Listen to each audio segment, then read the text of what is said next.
Climate change has created a nightmare of allergies. Between you and Ken, I keep waiting for like one of your heads to just explode. I'm back on antibiotics again. And steroids.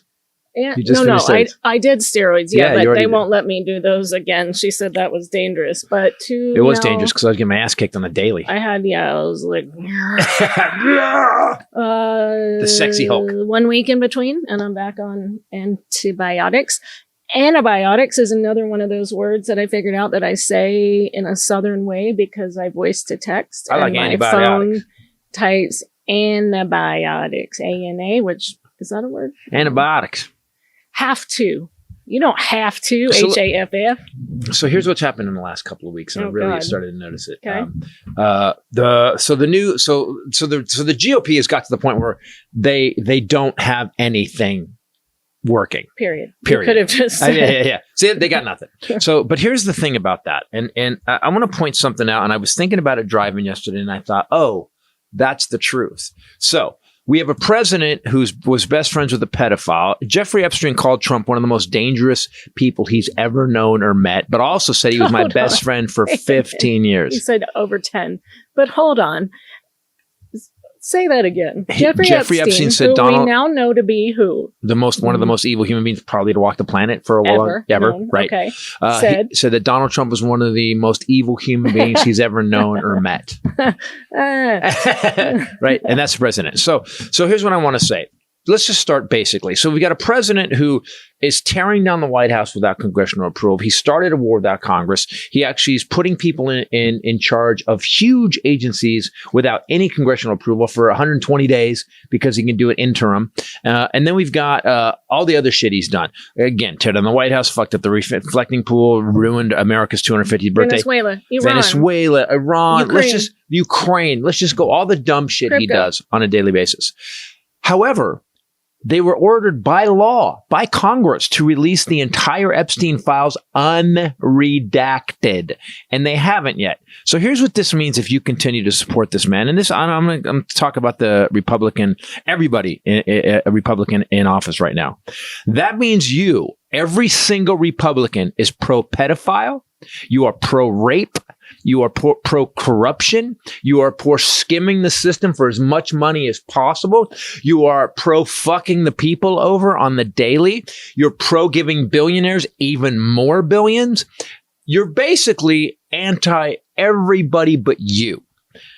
If you voted Republican, you are the same. You are pro-pedophile. You are pro-corruption. You are actually pro-rape. You are pro-ignorance. And you are definitely pro-illiteracy. And, here's what you are anti. Science! Fuck! So we are to the point now. I feel like that lacks a lot of it nuance. Doesn't. But I mean, look, I know that I certainly... How does that lack nuance? I certainly now think that and I said this to you yesterday, as deep as we are into this, and we bear the responsibility to research what's happening, to know what's going on in our government, what they are or aren't doing, bills they're passing, wars they're involving us in. But money they're spending. I think that a lot of people, especially on that side, vote just because it's Republican and that's it. I think that you overestimate the reading that a lot of those people do. No. I don't overestimate it. Actually, I agree with you. I agree with you that they actually aren't paying attention. Mm-hmm. So what I'm saying is, here's what you're voting for. Here's. This was like a PSA. Yeah. This is what you. Okay. This is what you voted for. I will accept you that. Also voted for an insurrection. You also are pro-treason. So that's when you vote Republican and go, I don't know, man, I just vote this way, that way. Republicans always do better. But here's what I don't quite get. If you go down the history of what Republicans have done, every time, all the way back to Eisenhower, all the way back to Eisenhower, every time a Republican runs things, the economy crashes, or the GDP stops, or we have a recession. Every time a Democrat's in, the GDP goes up, like it beats it by a lot. And we don't have a recession, and everybody makes more money every time a Democrat is in. So when you look at the stats, the problem is that people would have to face their racism. What are you laughing at? What? Only one recession has ever started under a Democratic president since World War II. Yep. They've all been under Republican presidents. Yep. It was a 6-month downturn in 1980 under Jimmy Carter. Historically, U.S. recessions and economic contractions have begun under Republican administrations, with Democrats generally inheriting the resulting recovery periods. I would argue not inheriting a recovery period. Yeah. I would argue it hit the shitter, and the voters went, "What the fuck? Vote for that guy." Why? Democrats pulled it out. Yeah.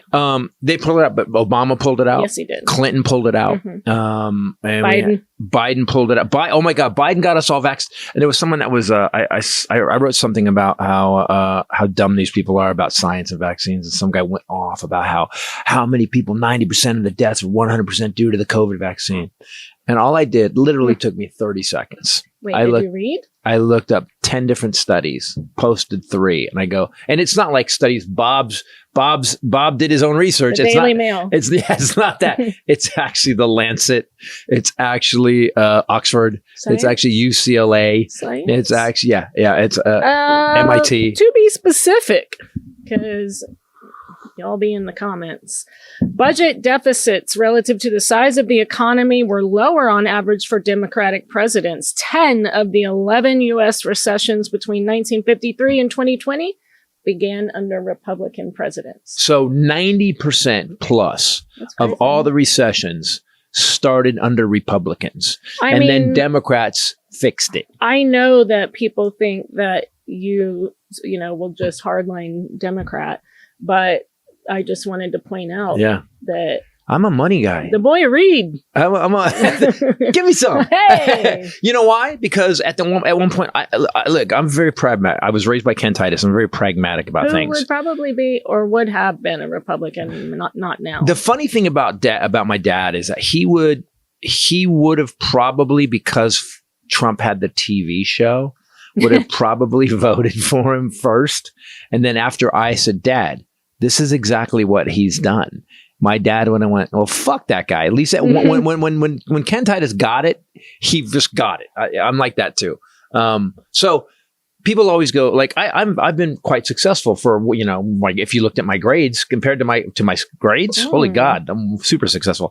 However, I always look at, well, who makes the most money? Who's going to help me the most? Who's going to help the country the most? Who's going to make? And here's the thing. People say, "Oh, you're a libtard. You want to help everybody." Well, this is what I want to talk about today. I do. How everything fits together.